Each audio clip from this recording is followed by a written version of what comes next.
قناطیر من فضة قدروها تقدیرا، کہ وہ جو ان کے برتن ہوں گے جن میں یہ ساری نعمتیں ان کو دی جائے گی، ان کو جو بنانے والے کاریگر ہوں گے ایک مخصوص اندازے سے بنائیں گے کہ جو اس دنیا میں کسی بڑے سے بڑے کاریگر کے ذہن میں نہیں آ سکتا۔ اسی طرح سورہ دہر میں ہی اللہ تعالیٰ فرماتے ہیں وَسَقَاهُمْ رَبُّهُمْ شَرَابًا طَهُورًا، اور ان کا رب وَسَقَاهُمْ رَبُّهُمْ، اور انہیں ان کا رب شراب طہور پلائے گا۔ دیکھیں یہ کتنا بڑا اعزاز ہے جنتیوں کے لیے۔ دوسرے مقامات پر تو آتا ہے کہ غلام ہو گئے، یہاں پہ اللہ تعالیٰ نے اپنی طرف نسبت کی کہ وَسَقَاهُمْ رَبُّهُمْ شَرَابًا طَهُورًا، ان کا رب ان کو پاکیزہ مشروب پلائے گا۔ سورۃ المطففین میں بھی یہی مضمون ہے۔ اللہ تعالیٰ فرماتے ہیں وَيُسْقَوْنَ مِن رَحِيقٍ مَخْتُومٍ، اور انہیں خالص شراب جس کے اوپر مہر لگی ہوئی ہوگی، سیل بند، سیلڈ، پیکڈ، کہ جس کی جو کورنگ ہے یا جس کی جو پیکنگ ہے وہ جنتی ہی کھولیں گے، اس میں سے انہیں پلایا جائے گا۔ وَمِزَاجُهُ مِن تَسْنِيمٍ، اور اس میں بھی تسنیم کی ملاوٹ ہوگی۔ عَيْنًا يَشْرَبُ بِهَا الْمُقَرَّبُونَ، وہ ایک ایسا چشمہ ہے کہ جس سے صرف اور صرف قریبی لوگ جو اللہ کے نزدیکی ہیں، جو مقرب ہیں، جو اللہ کے ہاں بہت زیادہ پسندیدہ ہیں، وہ لوگ اس میں سے پیئیں گے۔ فرمان رسول صلی اللہ علیہ وآلہ وسلم ہے، آپ فرماتے ہیں من سقا مسلما علی ظمأ سقاہ اللہ من الرحیق المختوم، جو کسی مسلمان، پیاسے مسلمان کو اللہ کی رضا کے لیے پانی پلائے گا، اللہ تعالیٰ اس کو الرحیق المختوم سے پلائیں گے، اللہ تعالیٰ اس کو الرحیق المختوم کے جام سے نوازیں گے۔ یہ چند مشروبات ہیں جو قرآن و حدیث میں بیان ہوئے، یہ اللہ تعالیٰ نے جنتیوں کے لیے تیار کیے ہیں۔ ان کے علاوہ جو خادمین ہیں، اللہ تعالیٰ فرماتے ہیں یطوف علیہم ولدان مخلدون بأکواب واباریق وکأس من معین، وہاں پر جو جنت کے خادمین ہیں وہ لڑکے ہوں گے، ہمیشہ جمع رہنے والے لڑکے، اور آب خورے اور سراہیاں لے کر وہ جنت میں چکر لگاتے ہوں گے۔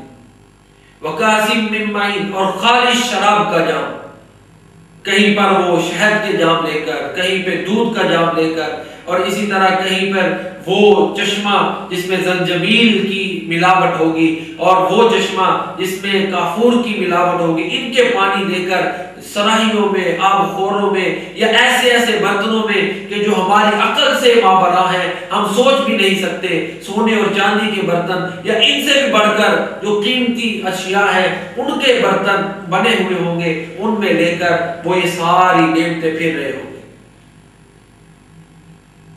دوسرے مقام پر سورہ طور میں اللہ تعالیٰ فرماتے ہیں یطوف علیہم غلمان لہم کأنہم لؤلؤ مکنون، ان پر جو بچے یہ ساری نعمتیں جام لے کر پھریں گے، وہ ایسے ہوں گے جیسے چھپے ہوئے موتی ہیں۔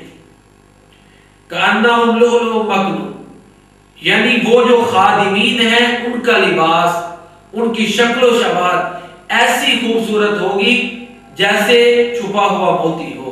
تو جو جنتی ہے اس کو اللہ تعالیٰ کیسا جسم عطا فرمائیں گے۔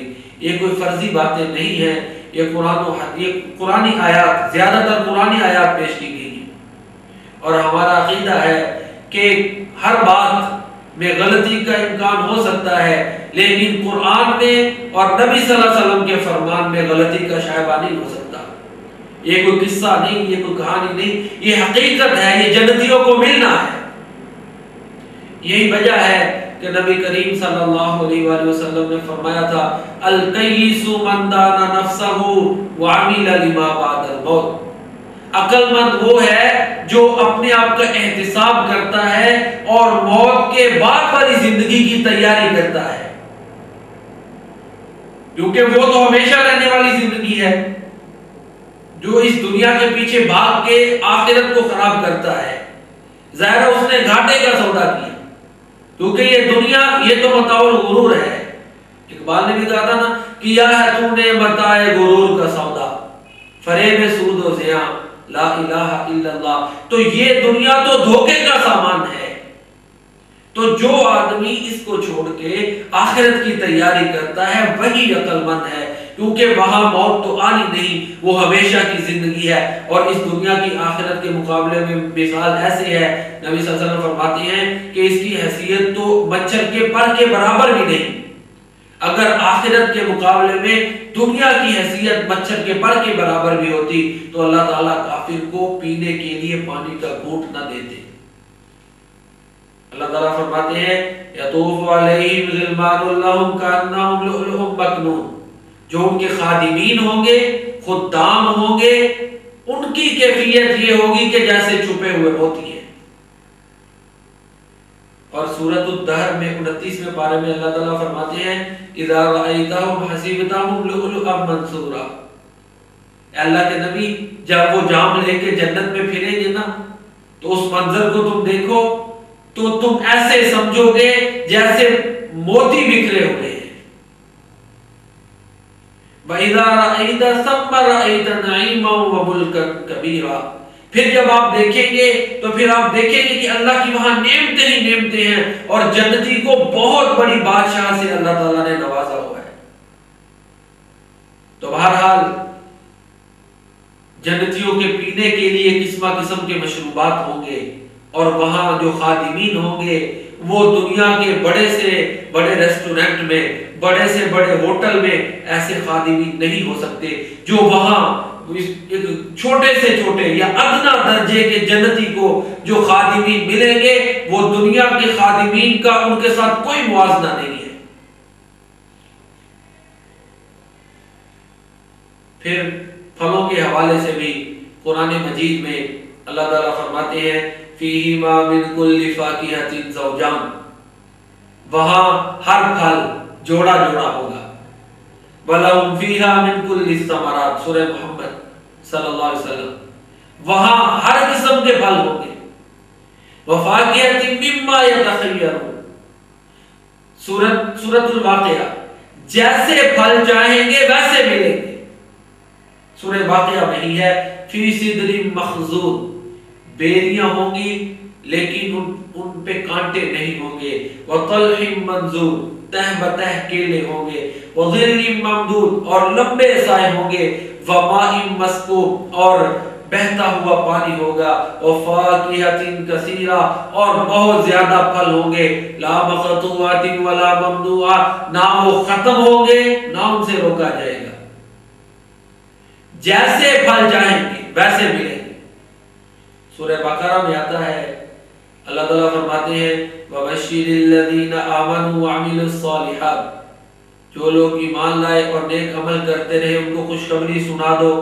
أَنَّ لَهُمْ جَنَّاتٍ تَجْرِي مِن تَحْتِهَا الْأَنْهَارُ کہ ان کے لیے ایسے باغات ہیں جن کے نیچے سے نہریں اور دریا بہہ رہے ہوں گے.